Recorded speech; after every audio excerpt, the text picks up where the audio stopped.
Viquipèdia. Atac als titans, del Hajime Isayama. És una sèrie manga japonesa escrita i il·lustrada per Hajime Isayama.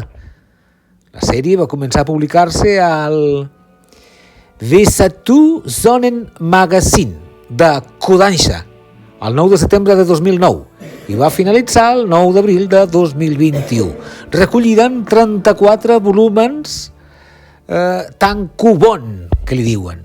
Està ambientada en un món en què la humanitat viu en ciutats envoltades d'enormes murs que els protegeixen dels titans, criatures humanoides gegants que s'alimenten de persones. Viquipèdia també. Les cròniques de Nàrnia és una sèrie de 7 novel·les fantàstiques escrites per l'autor britànic C.S. Lewis, il·lustrada per Pauline Baynes i publicada per primer cop entre 1950 i 1956. La sèrie està ambientada en el regne fictici de Nàrnia, un món fantàstic de màgia, bèsties mítiques i animals parlants. Narra les aventures de diversos nens que juguen un paper central en la història que es desenvolupa del món narnià. Excepte el cavall i el noi, els protagonistes són tots nens del món real que són transportats màgicament a Nàrnia, on poden rebre la crida del lleó Aslan per protegir Nàrnia del mal. Els llibres abasten tota la història de Nàrnia, des de la seva creació al nebot del mag, la primera, fins a la seva eventual destrucció a l'última batalla. Les cròniques de Nàrnia es consideren un clàssic de la literatura infantil i és l'obra més venuda d'en Lewis, amb 120 milions de còpies venudes en 47 idiomes. La sèrie ha estat adaptada a la ràdio, a la tele, a l'escenari, és a dir, al teatre, al cinema i als videojocs. Va, ho faré, ja que som a la Wiki, d'aquí de la Wiki al xat GPT. Que no me'l creuré, que rima i tot. La teva figura forma part del set The Chronicles of Narnia, McDonald's Happy Meal de 2005 i és molt compatible amb la peça Edmund Pevensey d'aquell llot. És a dir, aquest nino és l'Edmund Pevensey. Ho regalaven al McDonald's, al Happy Meal de McDonald's el 2005. La capsa que té entre les mans representa que conté el Turkish Delight, el regal de la bruixa blanca que desencadena la seva traïció. El Turkish Delight, en turc lokum, és una llaminadura real molt típica de Turquia i de l'Orient Mitjà, i el que menja l'Edmund a Nàrnia és exactament això. Aquesta figureta té un preu entre 2 euros i 10 euros. Va, ens ordenem una mica, si us plau, perquè no estic entenent res. Hola, em dic Òscar i ets una persona benvinguda a aquest canal. Què fan aquest llibre i aquest nino aquí? És senzill de respondre. El primer, senzillament, és una lectura que tinc pendent i lliga amb el laco que et presentaré perquè demostra que la decisió de compra d'un rellotge no és qualsevol cosa. S'ha de lluitar contra el mur dels prejudicis i s'ha de fer a consciència de la manera millor informada possible, que és exactament el que he fet a l'hora de decidir-me pel LACO i concretament pel model València de 39 mil·límetres. Respecte al nino d'Edmund Pevensey, la cosa, com ha deixat entreveure el text de la maldita IA, també ve a lloc, puig que han estat no poques marques amb els seus models corresponents les que m'han picat l'ullet, m'han picat l'ullet convenientment. La bruixa sedueix el noi, exactament com van fer a Can Hamilton i a Can Tissot, amb diversos dels seus models. Cas un tot. De l'ACU, el que m'agrada és com em faig una lectura esbiaixada i poc objectiva de la seva trajectòria. Precisament això de que fan claca de fer rellotges per a l'exèrcit en la Segona Guerra Mundial, això, dic, és una de les poques coses que em fan pitar les oïdes, que no m'agraden. Però més enllà d'això, i remarcant que jo he agafat un d'estil nàutic, el que em va bé de la casa alemanya és que vingui de fa 100 anys, que tot just ara celebra el seu centenari. Impossible no associar-ho tot a la data de naixement de mon pare, si bé ell faria el 100 l'any 28 i no ara el 25. De la LACO, el que m'agrada és la voluntat d'anar per feina i fer-se entenedora a la primera de canvi.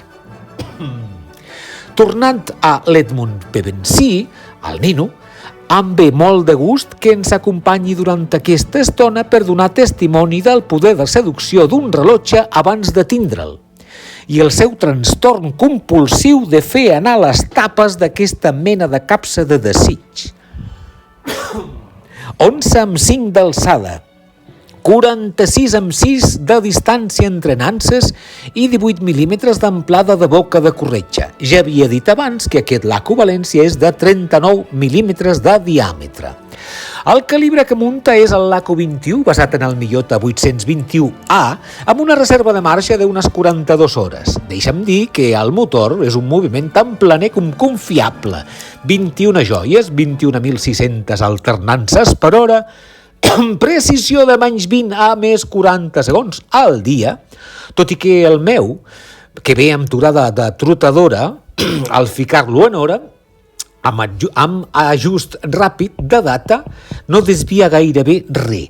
Porto amb ell uns dies i manté l'hora a la perfecció. La meva unitat desvia molts pocs segons al dia, com dic.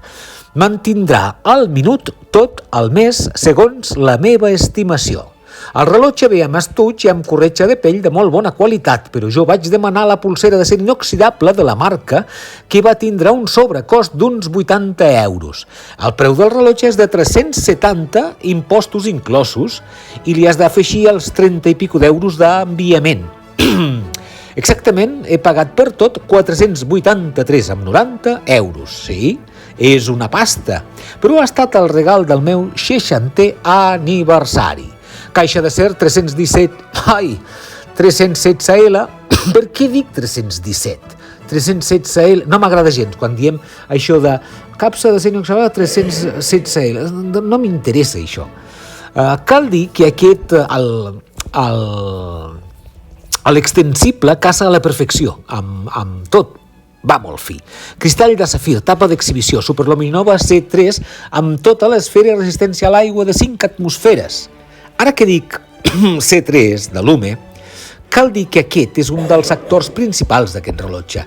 És fosforescent a cara sencera. Un espectacle que té els seus detractors, esclar, perquè aquesta personalitat bioluminescent no se la treu mai de sobre.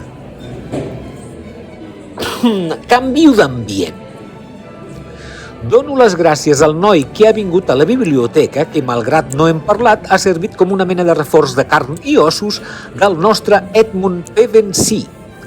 Ara em desplaço amb tu a l'Ateneu del poble, que tinc ganes de fer un tallat i un croissanet. Somio parlar d'un rellotge sense ensenyar-lo, que és el que faré ara. No mostraré durant una bona estona el LACO. Així podem veure una mica més el nino. Aviam si aprofites d'una vegada per donar-li el m'agrada i subscriure't al canal si encara no ho has fet. Aquest València es fa present sol, sense demanar-li-ho a ningú. És un rellotge que el notaràs sempre, i la seva luminescència serà amb tu a tota hora. Ja s'ha comentat per les xarxes que aquests fosforits eterns poden arribar a cansar. Ans al contrari, penso que va a les clares. Seria semblant al rubor d'algunes persones a les seves galtes quan senten vergonya. Li deixo dir a tota hora llavors una mena de corranda del Jo il·lumino, jo il·lumino, jo il·lumino. Ja ho sabem, carai, que ets així, i no podrem fer gaire cosa perquè no hi sigui tal com és. Però això ja ho sabien, ja ho sabíem abans de la compra. Per a mi, aquesta falla és una de les seves bondats. Sento una mena de... Mira, pobret, no ho pot evitar. Tan entregat, ell. Bé, hores d'ara, no sé si t'ha quedat clar que aquesta afició meva per les màquines rellotgeres és ben intrascendent. Que d'això va aquest assumpte, que un joc de nens i nenes és un assumpte seriós, però... I tant! Molt bo aquest croissant. Vaig passant.